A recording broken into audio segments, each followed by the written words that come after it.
sejarah hadis-hadis daripada Nabi SAW.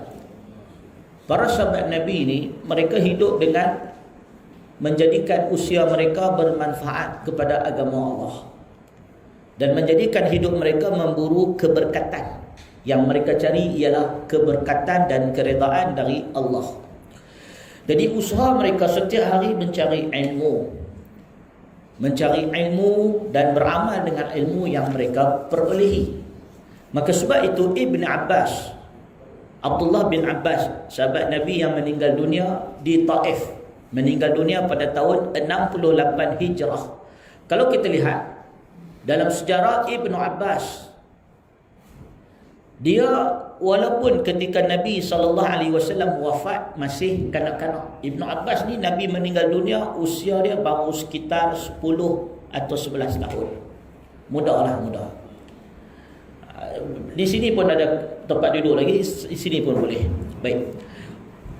Ibnu Abbas, bila dia Nabi SAW wafat dalam keadaan dia masih muda, maka apa yang dilakukan oleh Abdullah bin Abbas, maka dia pergi mencari ilmu dengan mempelajari ilmu daripada sahabat-sahabat Nabi yang kibar, yang lebih berusia. Maka diriwayatkan bahawa Ibnu Abbas akan duduk di hadapan pintu rumah para sahabat Nabi yang kibar, yang lebih tua, yang lebih senior, dan kadang-kadang disebabkan dia menunggu keluarnya sahabat-sahabat Nabi ini dari rumah masing-masing terlalu lama, dia tertidur di hadapan pintu rumah para sahabat. Ini kesungguhan Ibnu Abbas dalam menuntut ilmu sampai tidur depan pintu rumah para sahabat untuk mengambil hadis daripada mereka.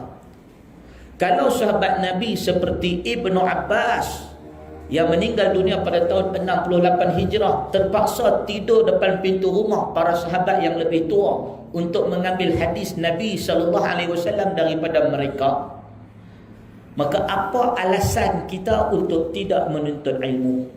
Apa alasan kita untuk mengatakan demi masuk syurga tak payah mengaji pandai-pandai?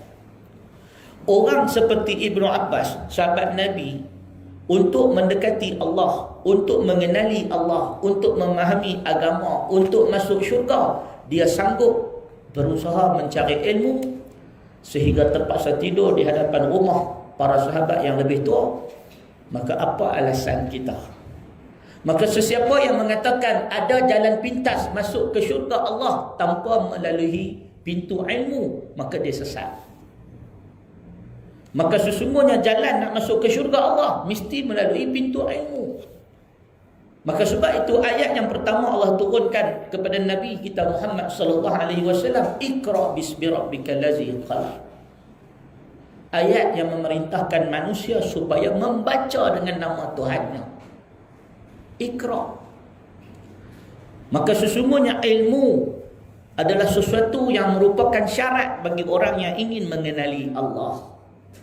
Dan tidak diperolehi ilmu melainkan dengan belajar, dengan bertemu dengan para ulama, dengan mengambil ilmu daripada sumber Islam yang asal, iaitu Al-Quran dan As-Sunnah, dan nukilan daripada huraian para salaf. Maka sebab itu tuan-tuan dan perempuan yang dikasihi sekalian, kalau ada orang mengajar kita zikir, wirid, bacaan-bacaan amalan tertentu yang tidak berlandaskan Al-Quran dan hadis, konon-konon boleh bawa masuk syurga, maka ianya mengarut. Kalau ada jalan pintas dalam agama ni nak masuk syurga, para sahabat Nabi sudah mendahului kita. Ingat satu kaedah Az-Zahabiyah, kaedah emas. Satu kaedah emas, iaitu law kana khairan la sabaquna ilaih. Law kana khairan, kalaulah sesuatu perkara itu baik, la sabaquna ilaih, nescaya mereka para sahabat Nabi akan mendahului kita. Benda tu kalau baik, mereka dah buat dulu. Tuan-tuan, sahabat-sahabat Nabi ni, mereka bukan makhluk macam kita. Mereka bukan makhluk yang macam kita yang pemalas. Mereka adalah generasi yang dididik. Mereka ni orang Arab. Mereka ni orang yang sanggup mati demi mempertahankan kepercayaan mereka. Mereka ni orang yang bertawakal, mengerjakan haji dengan berjalan kaki, dengan tidak membawa bekal kecuali takwa kepada Allah. Ni pokok ni. Jadi generasi yang seperti ini yang disebutkan dalam riwayat bagaimana seorang salaf, ulama tabi'in dan tabi'in dinukilkan Imam Sufyan Ats-Tsauri rahimahullah meninggal pada tahun 161 Hijrah. Sufyan Ats-Tsauri dia pergi ke Iraq. Di Iraq sana dia pinjam satu pen. Imam Sufyan Ats-Tsauri dia pinjam satu pen nak tulis ilmu, mencatat ilmu di Iraq. Kemudian dia pun meneruskan perjalanan pergi ke Mekah. Sampai di Mekah baru dia sedar dia bawa pen yang dia pinjam. Dia pergi patah balik ke Iraq nak hantar pen tu balik. Pinjam pen lah. Kita kira halal lah. Pinjam lighter member kan, pakai tak pulang. Pinjam pen kawan, pakai tak bagi balik lah. Tapi nak tunjuk kata para ulama salaf bagaimana punya takwa macam tu. Imam Muhammad bin Sirin, Ibnu Sirin, Muhammad bin Sirin yang meninggal pada tahun 110 Hijrah. Dia berniaga minyak wangi. Maka adalah binatang, dalam riwayat disebut tikus, mati dalam tong minyak wangi dah. Maka dia tuang semua minyak wangi dah. Sehingga dia kerugian, dan disebabkan itu dia bankrupt, muflis. Lalu dia dipenjara sebab tidak boleh membayar hutang. Kena penjara. Sebab apa? Sebab tikus mati dalam tong minyak dah, tong minyak wangi dah. Dia jual minyak wangi, ada binatang tikus ke apa masuk dalam minyak wangi dah. Dia tuang semua minyak wangi dah. Lalu dia kerugian yang sangat besar, tak mampu nak bayar ganti rugi, maka dia muflis, dia dipenjara. Ini Imam Muhammad bin Sirin. Kejujuran mereka, amanah mereka, sifat mereka itu jauh sekali berbeza dengan kita. Begitu juga Imam Muhammad bin Ismail Al-Bukhari rahimahullah. Imam Muhammad bin Ismail Al-Bukhari yang meninggal pada tahun 256 Hijrah.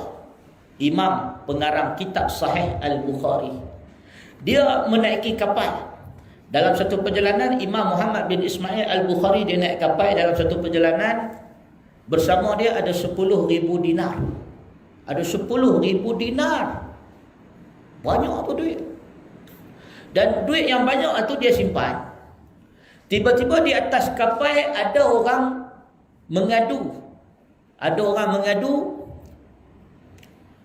bahawa duitnya dicuri. Dan jumlahnya 10,000 dinar. Sudah.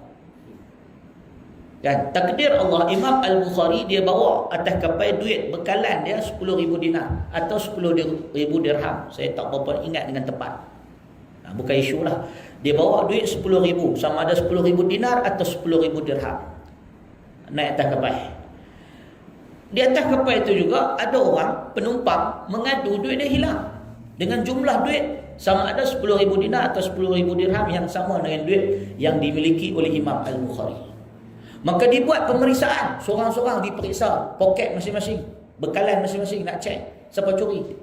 Maka Imam Al-Bukhari, kerana dia bimbang orang akan meragui kredibiliti dia, sebab dia bawa hadis Nabi, faham tak? Sebab dia membawa hadis Nabi, meriwayatkan hadis Nabi, untuk menjaga status dia sebagai perawi yang siqah. Maka Imam Al-Bukhari membuang duit dia dalam laut.